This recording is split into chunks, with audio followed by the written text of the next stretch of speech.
Hello મિત્રો, આજે આપણે ધોરણ 2 અધ્યયન સંપુટ ગુજરાતી એકમ 2 છે મેળાની મજા. તો એનું આપણે આજે આખા એકમનું સંપૂર્ણ સોલ્યુશન જોઈશું. પ્રવૃત્તિ 1 છે ચાલો ગીતડા ગાઈએ. તો આપણે અહીં તેનું ગીતનું ગાન કરવાનું છે, જીલગાન અને સમૂહ ગાન કરવાનું છે.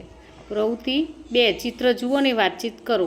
આ ચિત્ર કેલેન્ડરનો ઉપયોગ કરી અને ચિત્ર જોવાનું છે અને પછી વાતચીત કરવાની છે. અને આ જે પ્રશ્નો પૂછ્યા છે તેના જવાબ આપવાના છે. પ્રશ્ન 3 આપણે પ્રવૃત્તિ 3 વાંચો અને છેકો. પ્રવૃત્તિ 4 વાર્તા સાંભળીએ, દાદા જોઈએ. અહીં આ વાર્તા આપેલી છે અને પછી વાર્તા કહી અને અહીં પ્રશ્નો છે તેના જવાબ આપણે વાર્તા અનુસાર આપવાના છે. પ્રશ્ન 5 વાર્તામાંથી શોધો, સાંભળો, જીલ વાંચન કરો. પ્રવૃત્તિ 6 પ્રવૃત્તિ 7 પ્રવૃત્તિ 8 વાર્તાના આધારે બંધ બેસતા જવાબ સામે ઇમોજીની નિશાની કરવાની છે.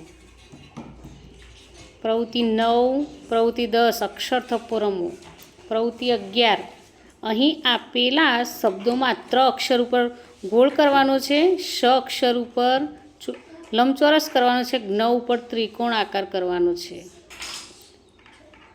પ્રવૃત્તિ 12 ત્ર, શ કે જ્ઞ અક્ષર આવતા હોય તેવા શબ્દો વાર્તામાંથી શોધી તેની નીચે લીટી કરવાની છે.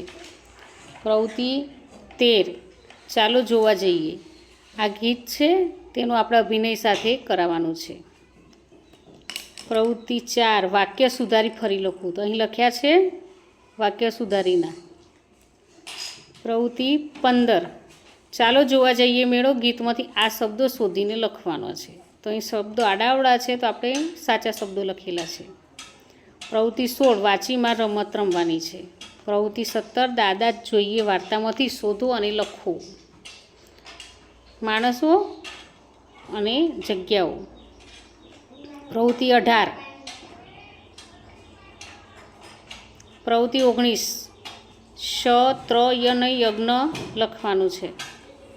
20 વાંચો અને લખવું. પ્રવૃત્તિ 21 શ, શા, શી, શું વાંચો. પ્રવૃત્તિ 22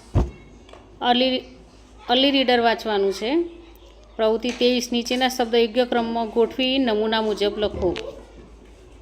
અહીં શબ્દો આડા અવડા છે તો આપણે તેને ગોઠવીને સાચું વાક્ય બનાવવાનું છે. પ્રવૃત્તિ 24 ચિત્ર જુઓ. ચિત્ર જોઈ અને આપણે ખાલી જગ્યામાં સાચો શબ્દ લખવાનો છે. પ્રવૃત્તિ 15 ભણેલા કાચબાની રમત છે તે રમાડવાની છે. પ્રવૃત્તિ 27 અહીં શબ્દો આપેલા છે અને આપણે તેનું વાક્ય બનાવવાનું છે.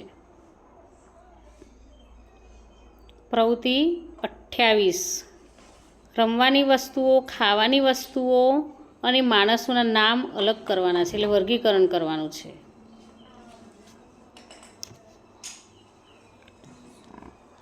પ્રવૃત્તિ 29 શિક્ષક બોલે તે વાક્યો સાંભળીને લખો. તો અહીં વાક્યો લખેલા છે તે આપણે લખાવાના છે બાળકોને. પ્રવૃત્તિ 30 ફકરો વાંચી પ્રશ્નોના જવાબ ઉદાહરણ મુજબ લખો. અહીં ગામમાં એક તળાવ એના વિશે આ ફકરો આપેલો છે અને અહીં પ્રશ્નો આપેલા છે તો આપણે તેના જવાબ ફકરામાંથી શોધીને લખવાના છે. પ્રવૃત્તિ 21 ગામમાં તળાવ. આ ફકરો વાંચી એમાં શું શું છે તે ક્યાં છે તે બરાબર સમજો અને ફકરા મુજબ ચિત્રમાં જે જે ખૂટતું હોય તેમાં તે દોરો અને રંગ પૂરો. પ્રવૃત્તિ 32 ફન પેજ અને પ્રવૃત્તિ 33 ફરી યાદ કરીએ.